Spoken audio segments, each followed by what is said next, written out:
Radio, música y cultura.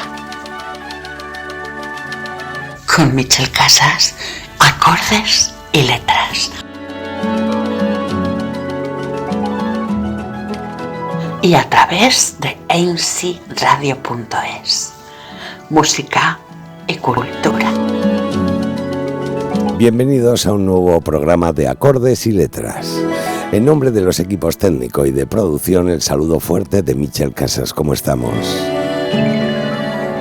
Hoy tenemos un programa repleto de libros que estoy seguro que te van a encantar. Comenzaremos hablando del nuevo libro, la nueva novela de Isabel Allende. Su título es Violeta. Escucharemos a la propia autora, escucharemos un pedacito del audiolibro. Ya veréis qué bonito. Hablaremos de un libro que a mí me ha encantado, El camino imposible, de Manuel Álvarez Sagó. Tendremos poesía con nuestro rincón del poeta. Escucharemos 6 poemas de Cristina Maruri agrupados bajo el nombre de Por quererte así. Y que recitaremos 3 Cristina Maruri y 3 un servidor. Todo esto y mucho más en Acordes y Letras. Hola a todos, soy Santiago Posteguillo.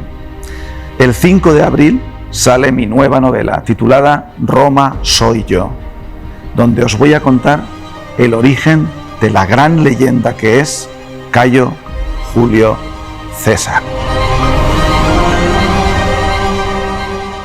Soy Cristina Fallarás y muchas veces me llaman loca.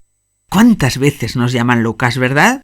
En mi nueva novela, La loca, os cuento la historia de Juana I de Castilla y también cuento nuestras historias. Cuando la historia la contamos las mujeres, todo cambia. La loca, ya en librerías. La muerte contada por un sapiens a un neandertal. Juan José Millás y Juan Luis Arzuaga.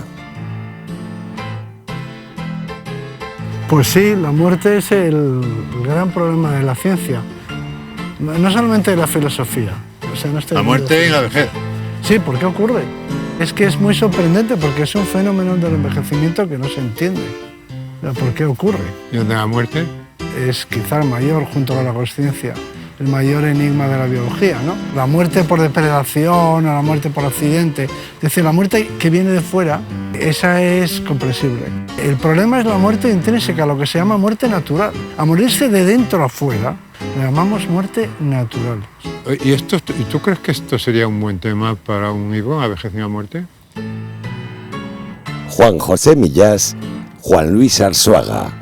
La muerte contada por un sapiens a un neandertal. Con Michel Casas. Acordes y letras. Música y cultura.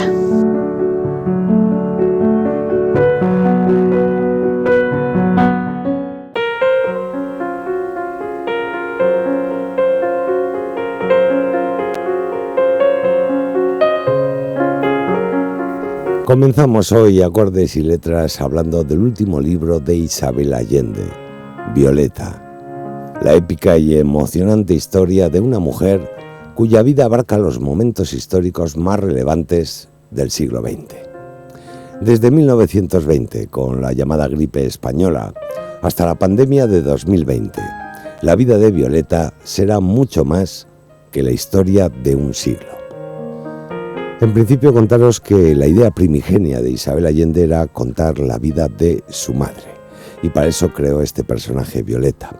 Pero luego, como ella misma nos dirá, el personaje fue degenerando. Ya sabéis que los personajes, cuando uno escribe, tienen vida propia. Y ya no se puede decir que es la biografía de su madre, pero sí que es un personaje inspirado en su madre.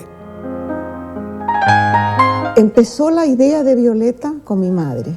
Cuando mi madre murió, mucha gente me dijo, tienes que escribir la historia de tu mamá, porque teníamos una relación muy íntima en la que nos escribíamos cartas todos los días, por décadas y décadas. Yo tengo 24.000 cartas en el garage, que son las cartas de mi madre y copias de las mías. tengo toda la vida de mi madre ahí. Entonces me dijeron, escríbela. Es una relación tan especial y es un siglo tan interesante también en el que le tocó vivir. Pero mi mamá, siendo ella una mujer muy especial, no tuvo una vida extraordinaria porque nunca pudo mantenerse sola. Era dependiente primero de un padre y después del marido. Entonces no pudo realizar muchos de sus extraordinarios talentos. Y tuvo una vida más bien, yo diría, sometida y furiosa. Ese fue el origen del libro. Y después empecé a pensar cómo me habría gustado a mí que fuera la vida de mi madre. Y basándome un poco en la época en que a ella le tocó vivir y en la clase social y las circunstancias en que ella nació, imaginé una mujer como mi madre, linda, inteligente, emprendedora, visionaria, lúcida, pero no sometida. Una mujer que se mantiene sola y la diferencia es brutal. Violeta viene al mundo un tormentoso día de 1920, siendo la primera niña de una familia de 5 hermanos. Desde el principio su vida estará marcada por acontecimientos extraordinarios, pues todavía se sienten las ondas expansivas de la Gran Guerra cuando la gripe española llega a orillas de su país sudamericano natal, casi en el momento exacto de su nacimiento.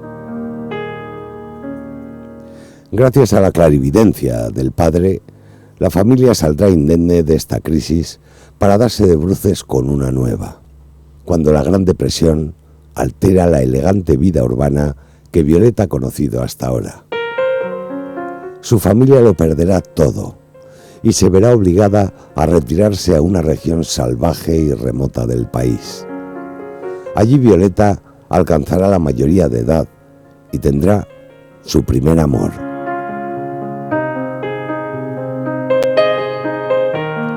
En una carta dirigida a una persona a la que ama por encima de todas las demás, su nieto, Violeta rememora devastadores desengaños amorosos y romances apasionados, momentos de pobreza y también de prosperidad, pérdidas terribles e inmensas alegrías. Vamos a escuchar ahora los primeros párrafos del prólogo del libro, esa carta en la que Violeta se dirige a su nieto Camilo y comienza a contarle parte de su historia. Camilo querido, la intención de estas páginas es dejarte un testimonio, pues creo que en un futuro lejano, cuando estés viejo y pienses en mí, te va a fallar la memoria, porque andas siempre distraído y ese defecto se acentúa con la edad. Mi vida es digna de ser contada, no tanto por mis virtudes como por mis pecados, muchos de los cuales tú no sospechas. Aquí te los cuento. Verás que mi vida es una novela.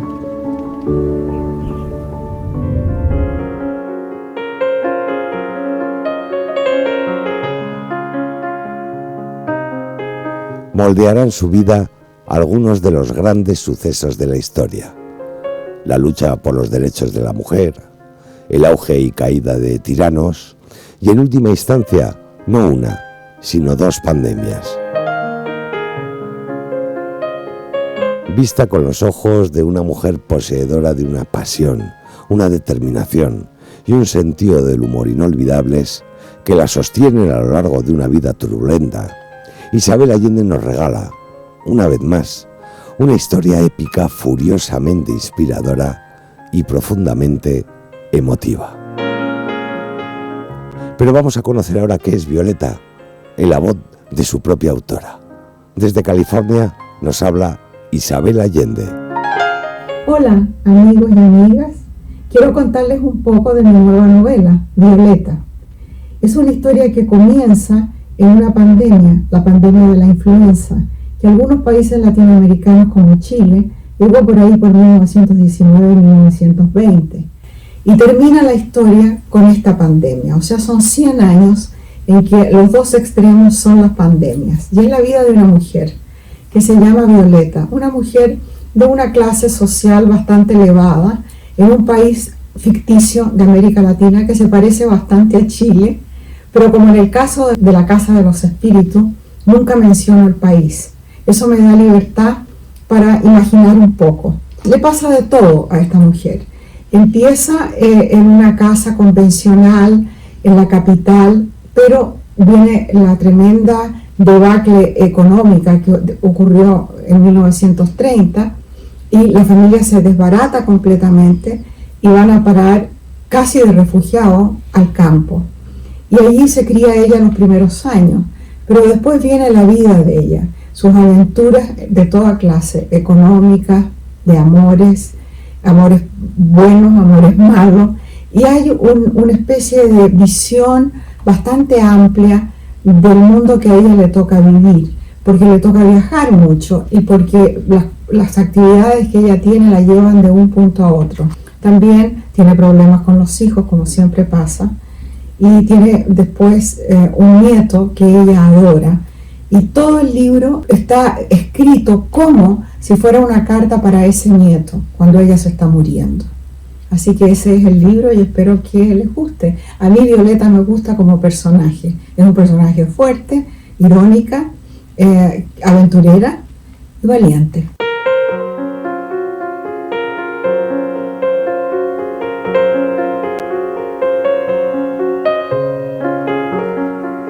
Isabel Allende siempre cuenta que su escritura es una vuelta a la infancia, a la memoria, a la casa de su abuelo en Chile. Todo tiene como materia prima la memoria, la experiencia, lo vivido, la infancia. O sea, vuelvo siempre a la infancia en la casa de mi abuelo en Chile, donde me crié los primeros años de mi vida, que me marcaron absolutamente. Vuelvo ahí y a los demonios y a las obsesiones que toda persona tiene y que yo puedo exorcizar a través de la escritura. Cuando yo me casé a los 20 años, por primera vez, teníamos una casita prefabricada, que la casa entera cabía en esta sala. Yo pensé que iba a morirme en esa casa. Yo lo que quería era nunca moverme de ahí, ser feliz para siempre en esa dicha de recién casada con un bebé en los brazos. Y la vida me tiró en otras direcciones. En cada encrucijada he tenido que tomar una decisión que me desvía para otro lado. Y hay que volver a empezar. Bueno, se empieza de nuevo nomás. Isabel Allende también cuenta la importancia que tuvo el golpe de Estado a Salvador Allende en su vida. El golpe de Estado me cambió la vida y cambió a Chile. Ella afectó las vidas de la mitad de la población en forma negativa y la otra mitad en forma positiva, supongo yo.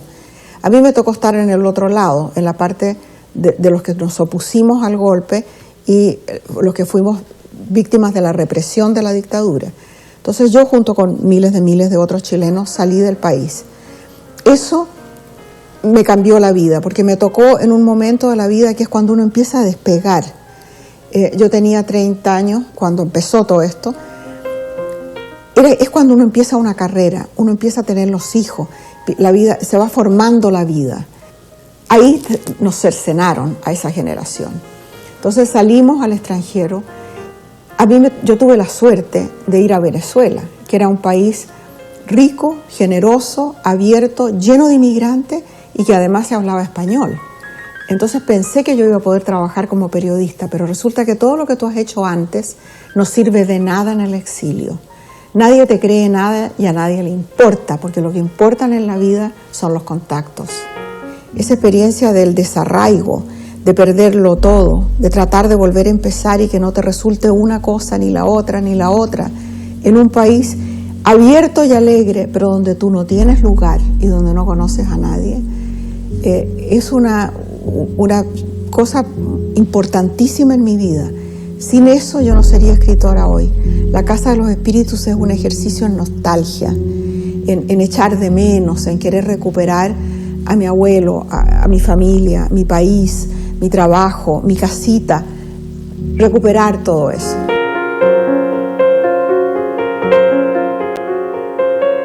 Y también nos habla de la importancia del propio Salvador Allende en su vida, en sus recuerdos, en su mundo.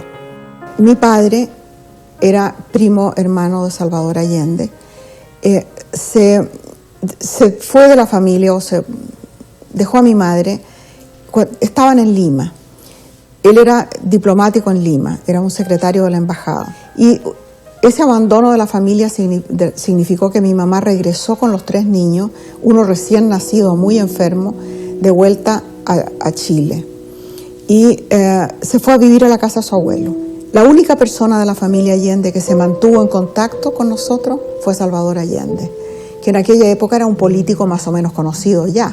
Era un joven médico que había sido el más joven ministro de Salud de Chile. Pero después mi madre se juntó, porque no se podía casar, con el que fue mi padrastro por 65 años, el famoso tío Ramón Huidobro.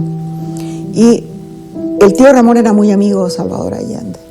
Entonces la relación se estrechó cuando ellos venían a Chile, porque resulta que mis padres también eran diplomáticos, también era diplomático, pasaron mucho tiempo fuera.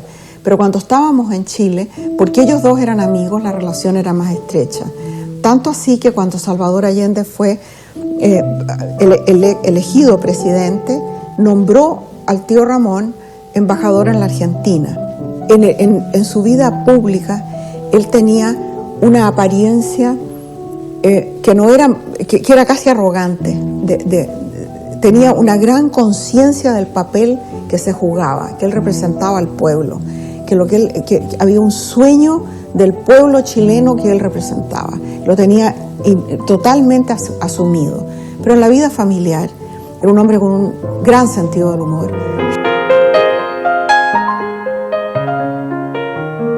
Como sabéis, Isabel Allende es una escritora ya cercana a los 80 años. Vamos a conocer su opinión sobre la vejez. Hay un tabú respecto a la edad. Y todas estas cremas anti-envejecimiento y los tratamientos y anti-envejecimiento, todo como si envejecer fuera un problema de carácter, de personalidad. Nos va a pasar a todos y todos nos vamos a morir. Lo que hay que hacer es vivirlo con dignidad y vivirlo con alegría. Hay tantas cosas de la vejez que me producen alegría hoy que no sabía de eso antes. Por ejemplo, el amor, como lo entiendo ahora. He tenido 3 maridos en mi vida, pero algunos otros hombres también. No creas que muchos, quisiera, pero no. Y estoy viviendo un amor diferente que sale en Violeta, que lo explico en Violeta, que es el amor de la vejez, que yo no sabía que existía, porque mis padres vivieron juntos 65 años, pero no era una relación amable. Pero a mí me toca vivir en la vejez una relación ideal, en la que un tipo que no conozco de nada, que vive en el otro extremo del continente, se enamora de mí porque me oye en la radio y se deja todo y se viene a vivir conmigo aquí. Habría podido ser un desastre si hubiéramos tenido unos años menos. Porque ¿qué nos ha enseñado la edad a los dos? Que tenemos muy poco tiempo más para vivir, que nos quedan muy pocos años. Y esos años que nos quedan, yo lo visualizo como un calendario en el que todos los días le arranco una página. Esa página se fue y no hay vuelta, no la voy a volver a vivir. Entonces, si esa página se me va en celos, en pequeñeces, en peleas tontas, en irritarme porque dejó los calcetines tirados en la escalera, se perdió la página. Entonces, esa urgencia del tiempo le da al amor a la vida, pero al amor también un brillo, una dimensión extraordinaria. La edad no te da nada que no hayas cultivado antes. ¿Cómo vas a ser sabio de repente porque tienes 80 años? Eso no pasa, te pones más tonto porque tienes 80 años. Con la edad te pones más de lo que ya eres. Si eres un tipo mezquino vas a ser insoportable de viejo. Así que empieza a cultivar desde ahora la amabilidad, la generosidad, el encanto, porque eso es lo que te va a servir de viejo. Y hablando sobre todo de ese amor en la vejez, nos cuenta la historia del amor con su actual marido, con Roger. Cómo se conocieron y cómo empezó todo. Me oyó por la radio, él iba manejando desde Nueva York a Boston a ver a su hijo. Y llevaba la radio prendida y me oyó en la radio. Y cuando llegó a Boston, le dijo a su hijo que quería conectarse conmigo. Nadie le paró mucha bola. Y parece que escribió, no me acuerdo cómo fue, pero escribió a la fundación, me parece. Y yo tenía una secretaria maravillosa, Chandra, que era una fanática de las teleseries y de los libros policiales. Pensó, este es otro loco, porque me escribía todas las mañanas y todas las noches durante 5 meses. Y no nos conocíamos, nunca hablamos por teléfono ni nada. Yo iba a ir a dar una conferencia en Nueva York y decidí llevar a toda la oficina, éramos 7 personas. Y dijimos, bueno, ya que voy a estar en Nueva York, voy a conocerlo, porque después de 5 meses lo menos, ¿no? Mira, nos conocimos 3 días, que fueron los 3 días de la conferencia, y me llevó al aeropuerto. Y en el auto me dijo que se quería casar conmigo. Y yo le dije que si quería que fuéramos amantes, estaba bien, si él estaba dispuesto a venir a California de vez en cuando.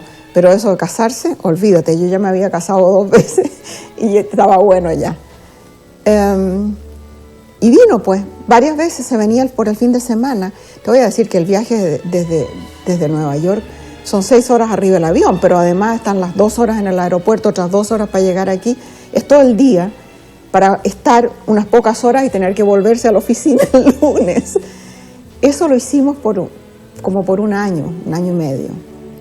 Y él insistía en que nos casáramos. Por último, vendió su casa, regaló todo lo que tenía en la casa adentro y se vino para acá con 2 bicicletas y su ropa. Y no sé por qué, una colección de vasos de cristal. Y insistía en casarse, porque para él era importante. Había estado casado 48 años con una mujer que adoró y que se le murió de cáncer. Entonces yo lo invité a un restaurante a comer y le pedí la mano en el restaurante. Y ya había mandado a hacer las argollas y le había avisado en el restaurante y todo el mundo nos felicitó, aplaudieron, nos trajeron champán. Bueno, se le llenaron los ojos de lágrimas a Roger de la emoción. Y ahí nos casamos. También Isabel Allende nos cuenta qué es para ella escribir. Me encanta escribir, no es un trabajo. Empiezo todos los días muy temprano, subo arriba al ático y ese es mi mundo. Así que me encanta la vida que hago, que es una vida de pura escritura y de investigación, de leer. Mira, esta cuestión es como hacer el amor. Lo que importa es el proceso, es llegar hasta ahí. Y eso es lo que a mí me encanta. Vamos a conocer ahora a través de su audiolibro las primeras páginas, los primeros párrafos de este nuevo libro que hoy estamos presentando, Violeta, de Isabel Allende.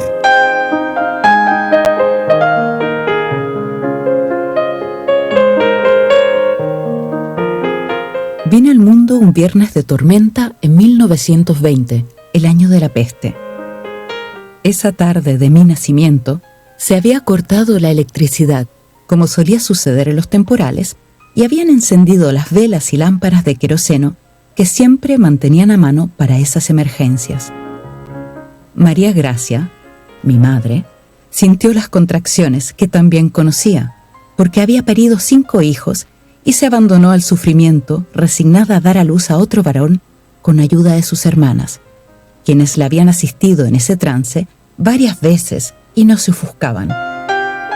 El médico de la familia llevaba semanas trabajando sin descanso en uno de los hospitales de campaña y les pareció una imprudencia llamarlo para algo tan prosaico como un nacimiento.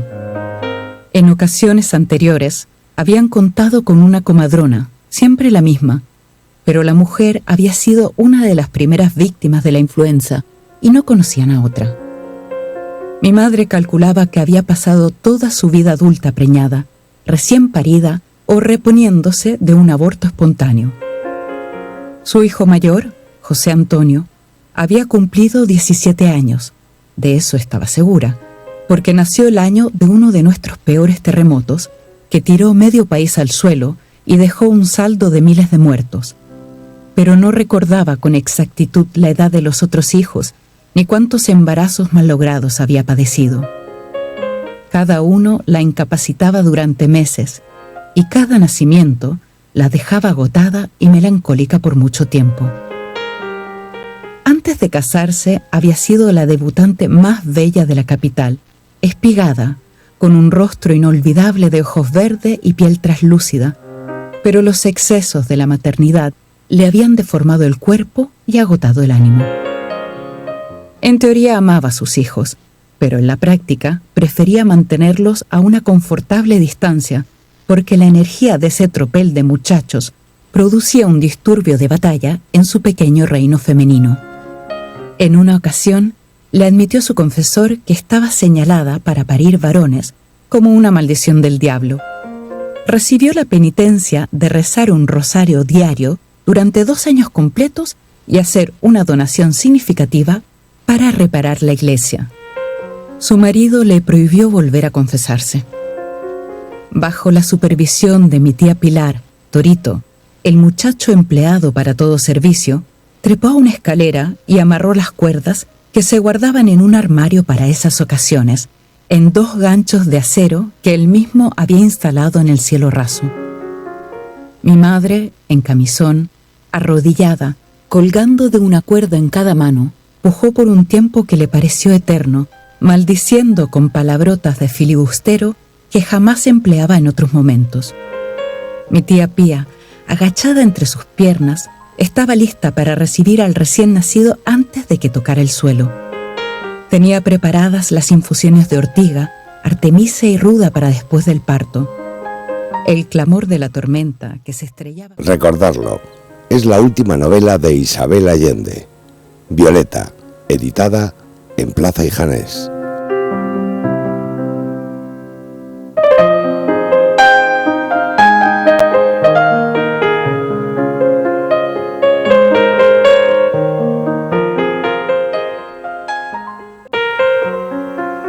Y me doy cuenta de sus ecos, de los míos, de los de todos. La realidad es un eco que reverbera en cada uno de nosotros, perpetuándose, anexionando nuestras propias resonancias y magnificando sonidos de herencias acumuladas, interpretadas y transformadas por nuestra propia realidad. Ecos de realidad. Agurchán Estrada.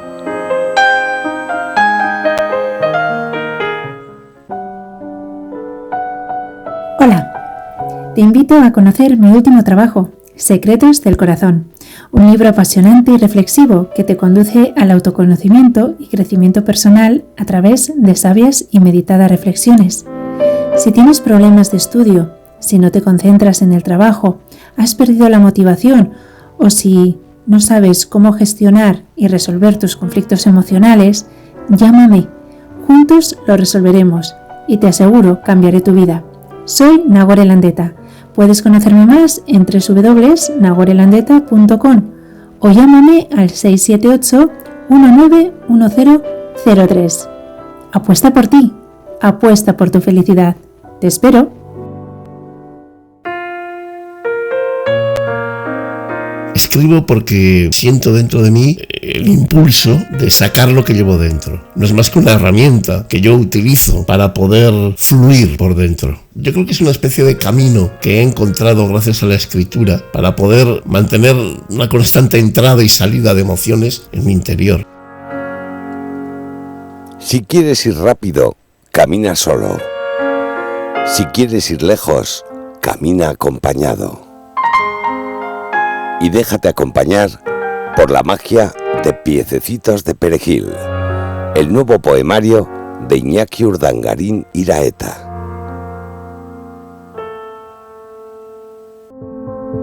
De ninguna parte es una novela en la que, como en las anteriores, lo que intento es bucear en lo más recóndito del ser humano, de intentar buscar respuestas a esos porqués que los seres humanos nos hacemos desde el principio de los tiempos. De ninguna parte, Julia Navarro. El libro de la vida positiva no es un libro más al uso. No es un libro de autoestima, ¿no? Es un libro que saca a flote tus valores y te ofrece las claves para tu felicidad. No pierdas la oportunidad de escribir tu libro y reescribir tu propia vida. Con el libro de la vida positiva de Pedro Riba, cumplirás tus objetivos, descubrirás tus talentos y serás feliz. El libro de la vida positiva de Pedro Riba en Amazon te gustará.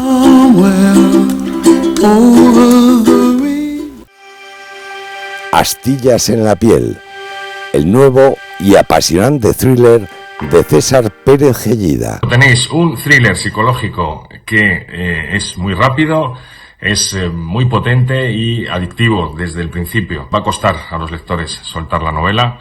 Tiene muchos giros inesperados, sorpresas y bueno, pues yo creo que tiene un final más que potente. Acordes y letras.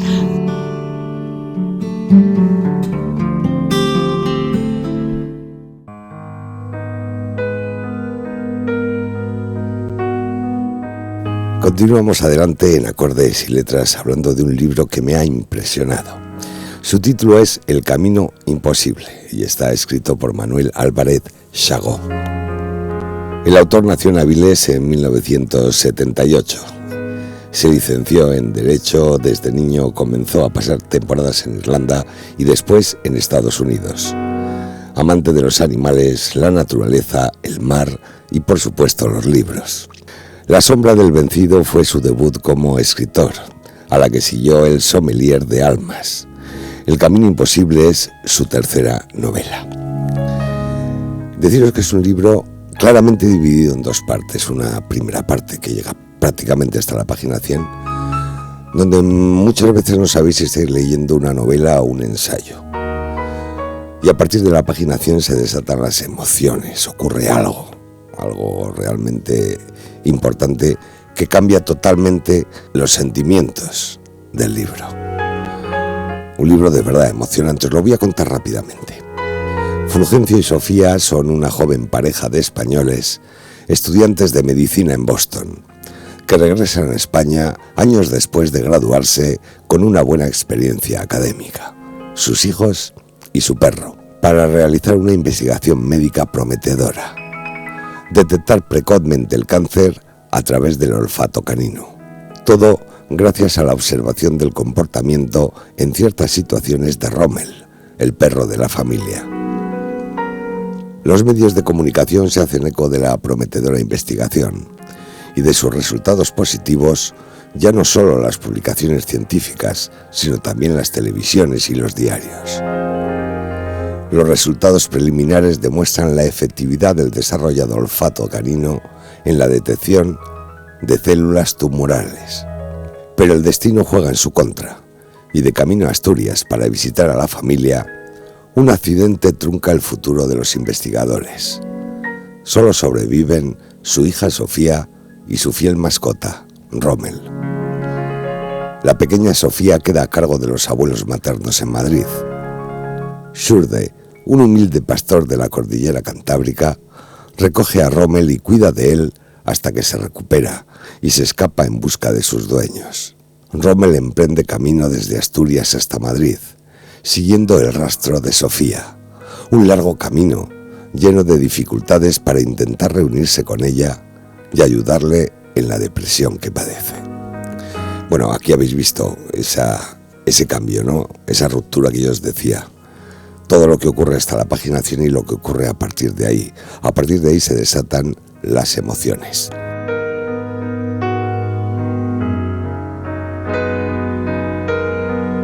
Como sabéis, desde que la literatura existe, los perros han sido parte esencial de la misma. Protagonistas de la aventura, ejemplo de lealtad, sagaces en el descubrimiento de misterios detectivescos. Estos animales han dado vida e ilustre a títulos inmortales como La llamada de la selva de Jack London o El sabueso de los Baskerville de Conan Doyle. Las mejores historias de perros de Virginia Woolf, Chesterton, Kipling. El coloquio de los perros de Cervantes. Bueno, pues El camino imposible es una novela protagonizada por un perro con nombre de un general, Rommel, que además de su fidelidad in extremis, demostrará que su especie tiene muchísimo que aportar a la ciencia, un auténtico canto a la vida.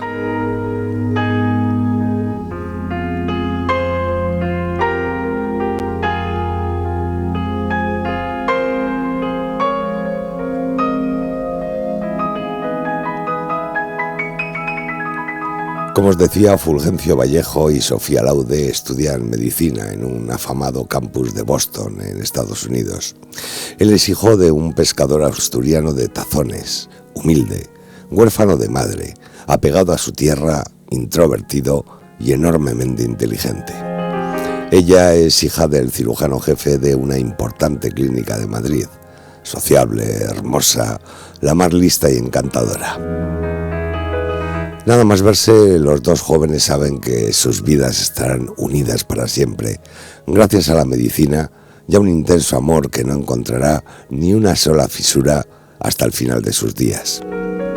Tras graduarse como médicos, los jóvenes reciben la visita de sus padres, de clases sociales opuestas, pero dispuestos a aceptar que esa relación no tiene marcha atrás. Las dos familias celebran en un restaurante que la pareja ha concluido de manera excepcional sus estudios. Ellos, apasionados como el día en que se conocieron, abandonan durante unos minutos el lugar para dar rienda suelta a su afecto. Pero algo interrumpe sus abrazos y besos. Un cachorro sucio y maloliente sale de entre las cajas de cartón apiladas junto al establecimiento. En ese momento, aún no lo saben, pero ese perro inesperado que deciden rescatar y llevarse a su casa, y al que llamarán Rommel, se convertirá no solo en su mejor amigo y vigía, sino también en el trampolín para hacer un vital descubrimiento científico. Antes de que esto suceda, los jóvenes doctores se casan y empiezan a progresar en Estados Unidos, donde se convierten en dos reputados miembros de la comunidad científica. Al mismo tiempo que llegan a sus vidas los mellizos Sofía y Pelayo, dos niños alegres y despiertos que tienen en Rommel a su compañero de juegos y de sueños. Con ellos forman un trío compactado y sin grietas, hasta que un día la pareja es visitada por un prestigioso investigador español, el doctor Álvar, que los quiere reclutar para que regresen a su país y pongan sus valiosas mentes al servicio de la ciencia. A pesar de que en el cambio pierden dinero y una credibilidad ganada a pulso, Fulgen y Sofía deciden dar el salto con sus hijos y con Rommel. Instalados en Madrid, ambos médicos comienzan sus investigaciones mientras se adaptan a su nueva trayectoria familiar, en la que su perro es un miembro más, siempre leal y vigilante de su manada. Fulgen, analítico, metódico y observador, comienza a darse cuenta por pequeños detalles domésticos de la inmensa capacidad de su perro para detectar olores en situaciones imprevistas. Un inesperado accidente en un parque con su hijo delata la enorme capacidad del can para descubrir lo que el ojo y el olfato humanos no pueden percibir. Pelayo cae al suelo víctima de un gran dolor. Su padre rebusca en el cuerpecito del niño, pero no sabe qué le ha pasado, hasta que Rommel pone su hocico en el pie del pequeño, allí donde hay un corte profundo producido por un vidrio que ha hecho sangrar a Pelayo y que ni su padre ni su madre, los dos doctores, habían visto hasta ese momento. Este episodio anima a Fulgencio a investigar la capacidad olfativa de su mascota. Lo que empieza por descubrir cuál es el yogur caducado se transforma en una amplia ambición de la que hará partícipe a su mujer, no sin el asombro de esta. Voy a utilizar el olfato de los perros para detectar y diagnosticar el cáncer. Esta frase que Fulgen utiliza para explicar a Sofía cuáles han sido sus particulares estudios domésticos sobre las propiedades de Rommel da lugar al verdadero objetivo de la novela: determinar hasta qué punto lo que la ciencia todavía está en camino de lograr. Perros adiestrados pueden conseguir ya en laboratorios y hospitales la detección precoz del cáncer y, por consiguiente, la posibilidad de salvar muchas más vidas. Así pues, y a pesar de los obstáculos que deben superar dentro de la universidad donde trabajan y frente a sus propios compañeros de oficio, Fulgen y Sofía demuestran que el olfato de los perros, como Rommel, que es su mayor campo de pruebas, puede detectar con mucho tiempo de antelación células cancerosas en pacientes enfermos. Esa previsión es lo que permitirá ayudar a combatir esta enfermedad, cuya mortalidad está estrechamente relacionada con el hecho de que se descubra demasiado tarde. Cuando los Vallejo Laude comienzan a saborear el éxito y el reconocimiento de su minucioso trabajo, deciden hacer un alto y viajar a Asturias para reencontrarse con el abuelo Ángel y disfrutar de la tierra y el mar que Fulgen echa tanto de menos. Pero la fatalidad acecha en forma de potro asilvestrado, un asturcón que, despistado de su grupo, se les cruza en la carretera y provoca un accidente trágico. Fulgencio, Sofía y Pelayo mueren en el acto. Solo la pequeña Sofía es rescatada a tiempo de poder salvar la vida. También Rommel saldrá despedido, pero vivo, tras el brutal choque, aunque su supervivencia dependerá más de sí mismo y del azar que de los factores externos que encontrará lejos del calor de hogar de los Vallejo. A partir de ese momento empieza la verdadera lucha de los dos supervivientes y protagonistas de la gesta. Sofía, que protegida por sus abuelos deberá recomenzar a vivir en medio de la mudez insuperable que le ha producido la trágica desaparición de sus seres más queridos, y Rommel, que se convierte en el verdadero protagonista del libro, cuando se propone encontrar a los miembros de su manada, guiado solo por su instinto y su lealtad. Aunque la evolución física y psicológica de Sofía marca en gran medida el devenir de la trama, nada resulta tan potente y conmovedor en la misma como el personaje de Rommel, el auténtico protagonista silente de esta novela, sobre cómo la medicina y el amor a los animales puede transformarse en un argumento mucho más poderoso que la ficción. Su pensamiento, el que le guiará en busca de los suyos, es tan elevado como el más profundo de los diálogos entre humanos. El perro deberá enfrentarse a situaciones extremas para intentar conseguir su objetivo, encontrar señales de sus adorados dueños, a los que quiere seguir protegiendo. Rommel será sanado por un pastor, Surde. Encontrará en Luna, la otra perra de su salvador, una amiga y un estímulo para crecer.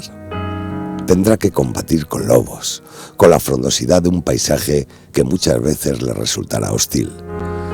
Conocerá en sus propias carnes el oscuro mundo de las peleas ilegales de perros y la maldad de muchos humanos. También la bondad de otros, hasta que su recorrido concluye en el lugar que él nunca querría haber pisado, un cementerio y una lápida bajo la que descansan sus amos queridos. Pero no todo serán tristezas en la existencia de este perro milagroso. Quizás se vuelva a encontrar con la pequeña Sofía, cuyos abuelos se vuelcan en su traumática recuperación, y puede que lo que él hizo por la ciencia en vida de sus dueños sea el principio de algo trascendental y fundamental para que otros continúen esta tarea apasionante y fundamental. Hasta aquí puedo leer. No os puedo contar más porque merece la pena que disfrutéis de cada párrafo, de cada línea de este libro. Y ahora nos lo va a contar su propio autor, Manuel Álvarez Segó. Hola, un cariñoso saludo para todos los oyentes de Acordes y Letras. Soy Manuel Álvarez Segó, escritor, y me gustaría compartir con todos vosotros la publicación de mi nueva novela El Camino Imposible, que ve la luz de la mano de Roca Editorial. Como su título puede dar a entender, El Camino Imposible narra una aventura. Se trata de una historia que pretende convertirse en homenaje a todo aquel que con determinación y esfuerzo lucha por lo que quiere, intenta llegar donde él cree que necesita y que recorre o traza caminos catalogados como imposibles por otros. Y es que la historia de la humanidad está repleta de caminos imposibles que fueron tal hasta que alguien demostró que no lo eran. Y es una historia que, si bien es verdad que en cierto punto de la misma un animal toma un protagonismo relevante, un perro, está escrita para que cualquier lector, sea amante de los animales o no, se siente identificado con el personaje canino, que llega a sentir esa empatía que necesitamos sentir para ponernos en la piel y comprender al personaje. De esta manera abordo la dimensión del personaje canino, de este perro, muy especial, desde un punto de vista de un ser vivo con ciertas capacidades muy superiores a las humanas y por ello útiles para nosotros, pero también como una criatura con los sentidos de la fidelidad, la perseverancia y el apego a los suyos tremendamente desarrollados, de lo cual considero los humanos deberíamos tomar nota en muchas ocasiones. Se trata, como os digo, de un emotivo canto de amor a la vida, pero os advierto que el mal también se asoma a estas páginas, y así nuestros personajes tendrán que hacer frente e intentar prevalecer sobre otros crueles y de oscuras intenciones. En definitiva, no me gustaría contaros por el momento mucho más sobre lo que es la trama para no hacer spoiler de esta historia. Solo que os animo a leer El Camino Imposible, ya que no os va a dejar indiferentes, y os garantizo que el regusto tras su lectura será muy dulce. Pero una pregunta para terminar. ¿Os imagináis que gracias al desarrollado olfato canino se pudiese detectar de forma precoz la enfermedad más temible para los humanos? Sería maravilloso, ¿verdad? Bueno, os mando un fuerte abrazo, cuidaos mucho y hasta más leer. Muchísimas gracias, Manuel, por haber estado con nosotros. Repito que es un libro que yo os recomiendo personalmente porque me ha encantado, me ha entretenido y sobre todo me ha emocionado.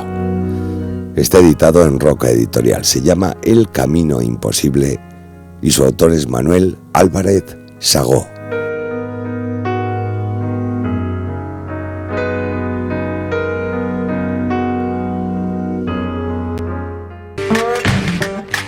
La novela en realidad comienza en plena noche, por eso le hemos puesto este título, una noche de 1999.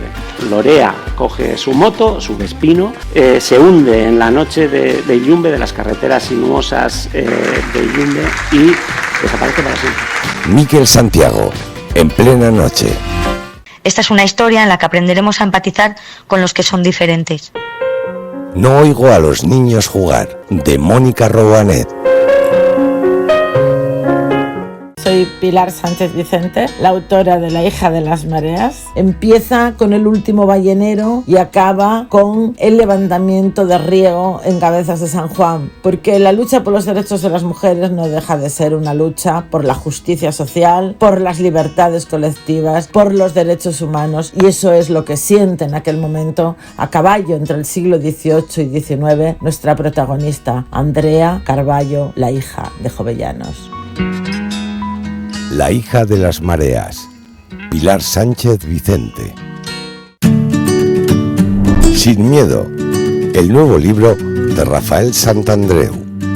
Queridos amigos, os recomiendo leer mi último libro Sin miedo, donde explico los 4 pasos para superar cualquier tipo de temor, especialmente los temores más agudos, cualquier tipo de temor. Espero que os guste. Con Michel Casas. Acordes y letras. Música y cultura.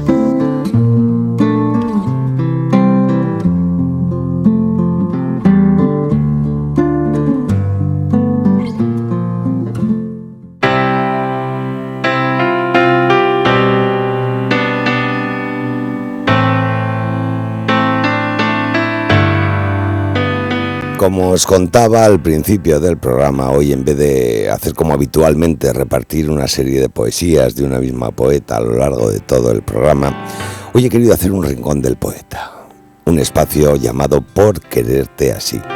En este espacio hay 6 poesías de la poeta y escritora Cristina Maruri. Las poesías son Hay miradas, Déjame que te envíe un beso, No te olvido, Te echo de menos, Separarme de ti y La felicidad. Estas 6 poesías las escucharéis 3 en mi voz y 3 en la voz de Cristina Maruri. Y estoy seguro que os van a encantar. Por quererte así.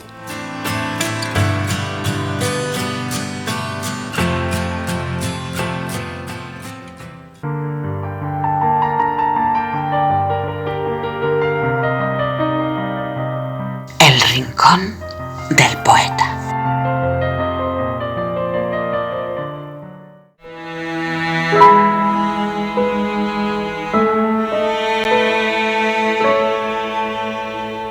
Hay miradas que producen calma, otras te la arrebatan. Las hay que penetran en el alma y se quedan clavadas como una daga. También las hay vacías, como un libro sin hojas, un árbol sin ramas o una mariposa sin colores en las alas. Hay miradas fugaces y las hay de pacotilla, perfumadas, pero que no dicen nada. Hay miradas que hielan y las hay que te elevan, que por su azul al mar y al cielo te recuerdan. Las hay que te invitan al juego, que son todo fuego. Y hay miradas como la tuya, cisne mío, que solo necesitan consuelo.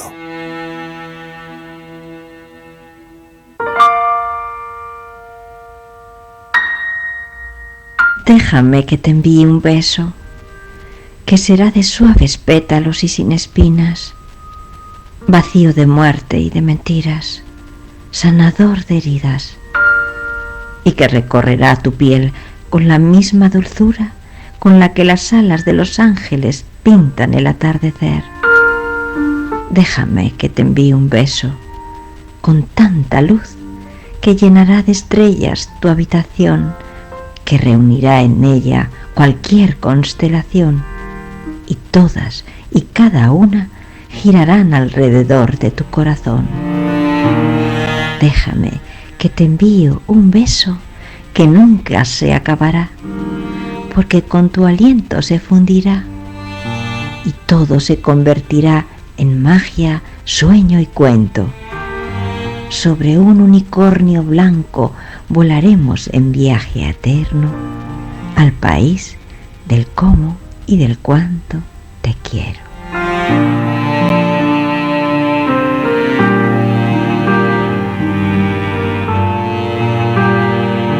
No te olvido, aunque de silencios cosa mi vestido, y no escriba tu nombre entre los renglones de mis libros.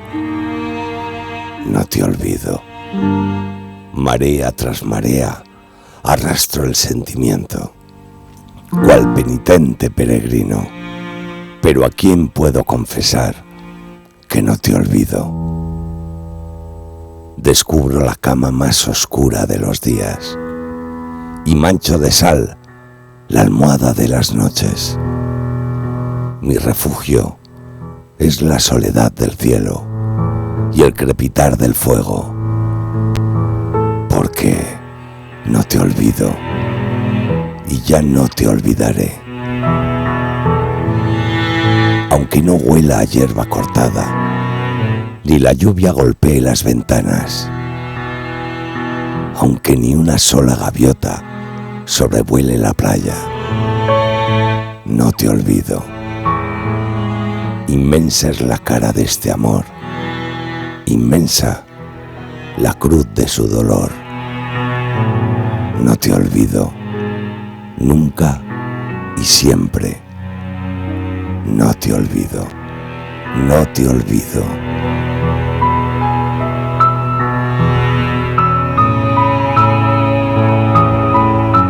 Te echo de menos, como los árboles al viento, el reloj al tiempo, la voz al silencio. Te echo de menos, como los labios al beso, un pincel a un lienzo, las golondrinas al cielo. Te echo de menos, como un naufragio al puerto, las alas al vuelo, un corazón a su dueño. Te echo de menos, como el atardecer al idilio, el amanecer a la pasión, una mano a una caricia, los ángeles a Dios. Te echo de menos, como la vida al amor.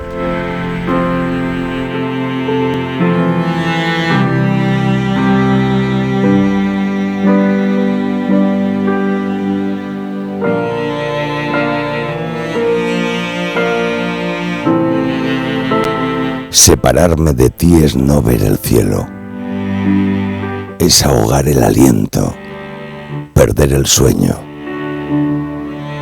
Separarme de ti es clavar la mirada en la pared de una cárcel de lágrimas. Es el dolerse de un alma encadenada. Es resquebrajarse como tierra árida a la que no acaricia agua. Enfriarse como pétreo mármol bajo una noche sin luna.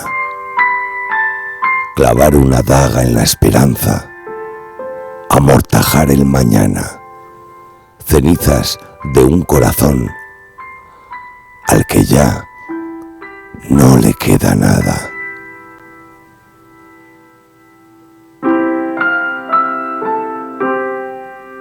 La felicidad es un melocotón de piel suave, un piano de teclas blancas, una chaqueta con clavel en la solapa, una vida en la que cada día hay tarta.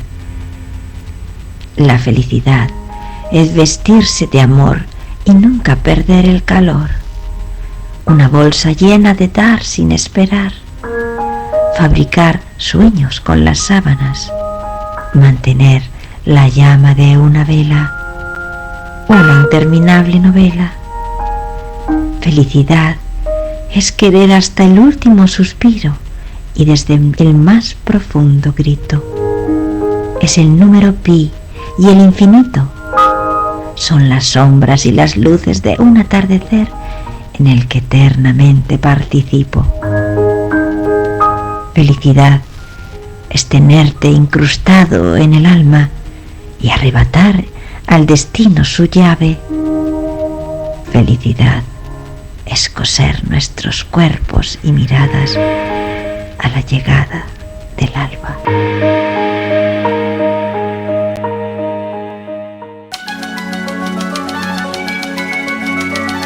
Y esto ha sido todo por hoy en Acordes y Letras. En nombre de los equipos técnico y de producción, el saludo fuerte de Michel Casas. Gracias y hasta pronto.